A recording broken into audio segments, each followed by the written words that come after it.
So we got to talk about Jasmine Crockett, the ghetto superstar of the Democrat Party, because she may be about to go down. But not only Jasmine Crockett, but also the Democrats' gravy train, Act Blue, may be on the verge of complete and total collapse.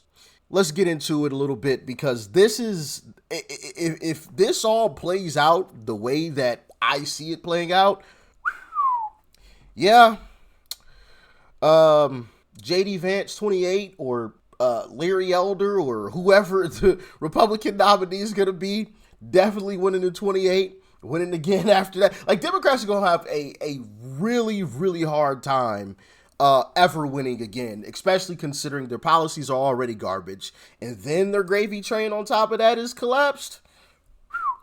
Don't stand a chance. But let's get into this a little bit. Let's dive in. Okay, so as you guys can see here, just in, Democrat Rep. Jasmine Crockett is now under investigation by the FEC over donations made to her campaign through the leftist fundraising organization Act Blue.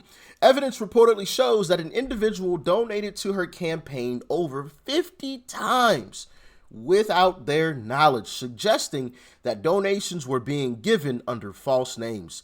Crockett received over $870,000 in total donations through Act Blue.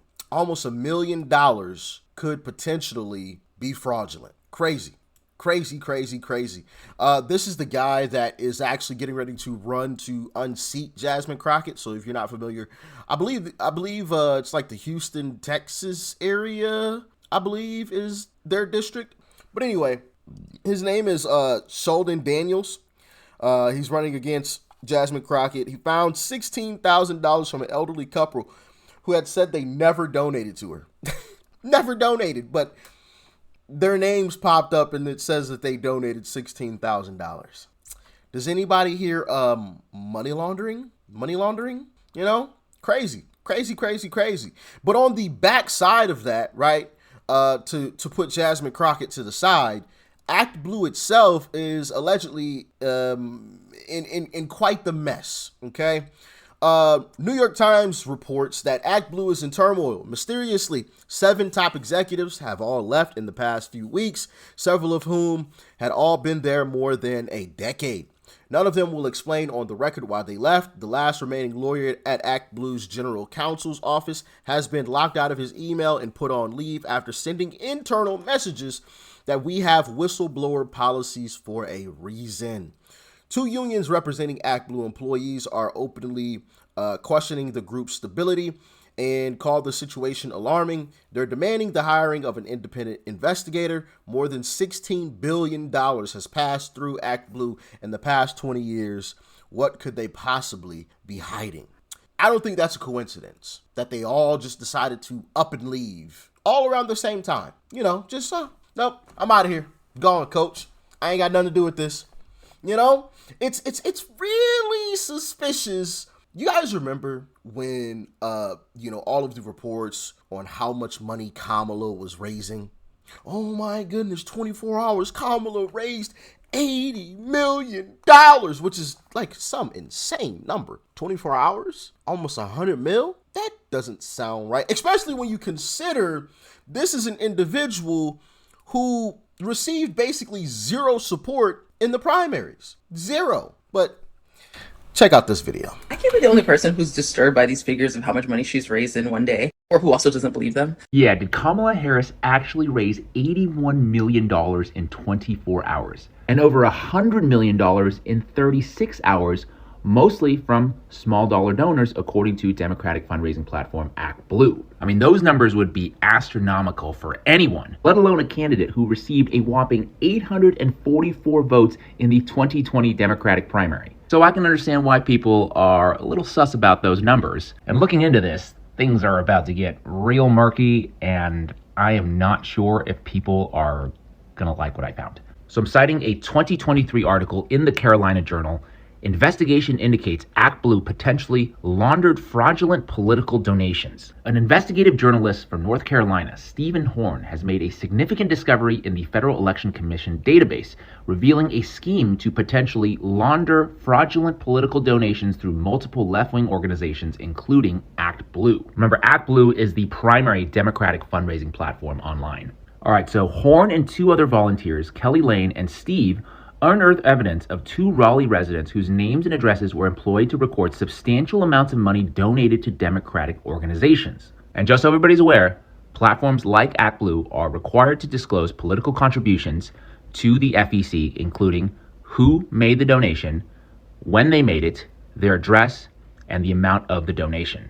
Look at this data. This is so bizarre. One donor, same day, just dozens of contributions.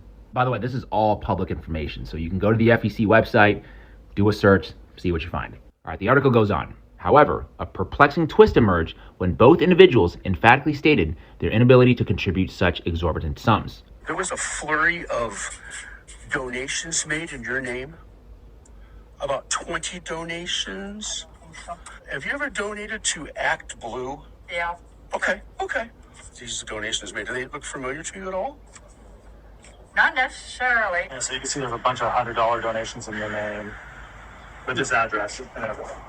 Oh, Well, those are Jeez Louise. I did not make a flurry of, One would remember that. Yeah, you can't watch that and tell me something fishy is not going on. The result of these investigations suggests that the ActBlue fundraising platform is being used to launder fraudulent political donations using the names and addresses of ordinary citizens. If the individual whose name and address is on a contribution did not in fact make that contribution, it seems likely that the money is coming from a source which would not be legally able to make the contribution directly. That is wild. Now, to be clear, I'm not saying that's what's going on right now because we don't have the data for that. The FEC website is only updated, or the disclosure only happens on a monthly basis. But what I am saying is that based on past reporting, I should probably ask a few more questions as to where the hundreds of millions of dollars actually came from. Or maybe it's just nothing. So you heard that there. And to go along with the, there's probably the reason why this is allegedly happening is because these donations are coming from a place that isn't allowed to donate. Who have Democrats been basically siding with more recently? A different country. Isn't it China? I don't know. Maybe there's a connection there. I don't know. Maybe all of this money is being funneled from China through ActBlue or through donors to ActBlue and then out to Democrat politicians. I don't know. What do y'all think? Maybe call me a conspiracy theorist, but I don't know. I think that may be the case right there. But what do y'all think? Let me know. Elon Musk also had something to say about this entire situation. Check it out. Well, I will say if ActBlue and Arabella Networks... ActBlue is a huge scam, next level. Do you think it's foreign money, Chinese money? Where do you think the money in ActBlue is coming from? And how do you figure that out? Well, it's not coming from from a whole bunch of, from a groundswell of public support. Because when individual donors are looked at in ActBlue, they eventually turn out to be like diehard Republicans, right? People that have never given money in their life. So you're going to track down a bunch of these people where it says, oh, I gave $16,000. And they're like, I didn't give $16,000. What are you talking about? Well, if those Republican friends of mine found themselves on the ActBlue list, they're like, it definitely wasn't me. So that's... If it can actually be shown that they are funding firebombing of Tesla charging stations, that's objectively a criminal act. That is funding terrorist activity. Right. And the statutes make clear that an incendiary device qualifies. So that's a big deal. Is a terrorist activity. Yeah. Interesting. I think the whole China thing may be the right route. That's where this money is coming from, potentially, in my humble opinion.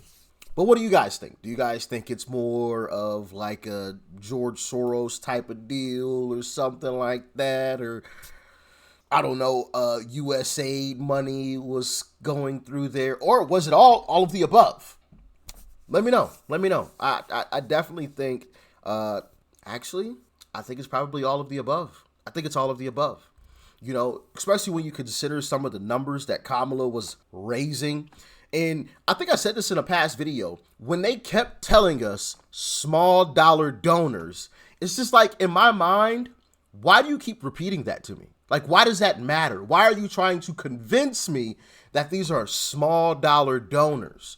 Like, every time you announce Kamala Harris raised $50 million overnight, oh my goodness, from small dollar donors. Why do you keep telling me that? Like, I'm almost positive I said that in the video. If any of you guys remember that, comment below. But I'm almost positive I said it in the video. Like, that raised an antenna. Like, you know, because I look at the Democrat Party completely different. Whenever they repeat something, I believe the opposite.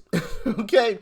Especially when they just keep saying it unnecessarily. Like, why does it matter that it came from small dollar donors? What matters is she got the money. So I don't care that it came from small dollar donors. So why do you keep telling me that? It's because you want me to really think that it came from small dollar donors, and really it didn't. It came from China or somewhere. You tried to make it, you funneled it through small dollar donors, you know? And considering the fact that I believe it was like $2.5 billion or upward over $2 billion that Democrats and Kamala had at their disposal in over the course of 3 months. 3 months. That is absolute insanity. Absolute insanity. And the way that they were just so frivolous with the money, just burning it. That whole set for what's the podcast? What's the, I think it's like a sex podcast or something. Call Her Daddy. The Call Her Daddy podcast that Kamala did, and they recreated the Call Her Daddy set in a hotel room is the story, and it cost them $100,000. Like, what?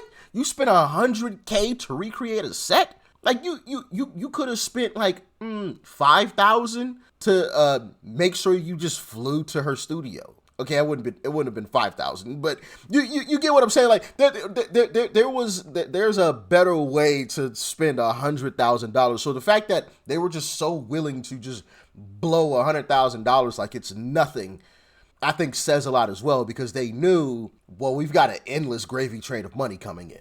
But that's just my humble opinion. What do you guys think? Let me know. Thanks for tuning in. As always, hit that like button before you go, and if you're not subscribed, hit the subscribe button. Peace and love. I'm out.